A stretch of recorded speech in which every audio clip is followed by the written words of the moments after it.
Le carré qui voulait devenir rond d'Odysseus, chez Licence Art Libre, le 28 décembre 2014. Hervé était un carré comme les autres, en forme parfaite, bien qu'il lui arrivait parfois d'avoir un point de côté quand il allait courir. Dans son cercle familial, on disait de lui qu'il était droit et qu'il avait le sens aigu des responsabilités. Hervé habitait en Angleterre, pas très loin d'une grande surface. Il venait souvent se promener sur le square, et c'est à cet endroit qu'il fit la plus belle des rencontres. Une figure parfaite en tout point s'approchait de lui, c'était Cléandre.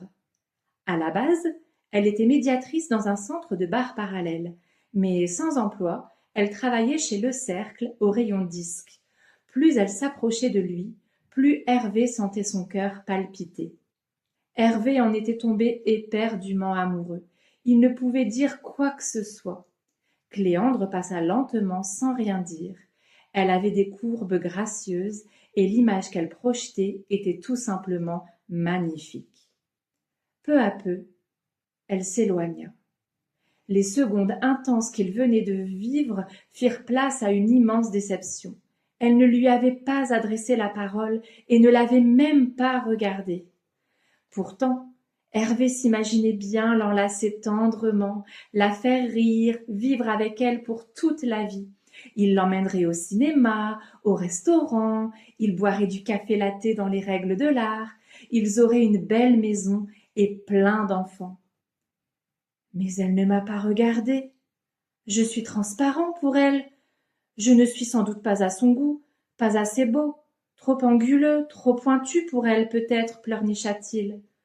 Pourtant Hervé est quelqu'un de tendre qui sait arrondir les angles, mais ce ne sera pas suffisant. Il le sent, il le sait. Si je veux qu'elle me voie, il faut que je change. Je dois, moi aussi, devenir un rond.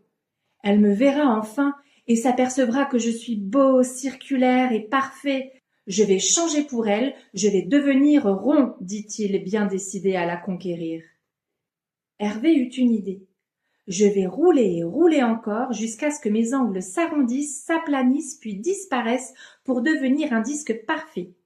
Il regarda en direction de la colline du trapèze et se dit qu'il pourrait bien se lancer de là-haut. Au sommet de la colline du trapèze, il y avait beaucoup de vent. Hervé n'en menait pas large.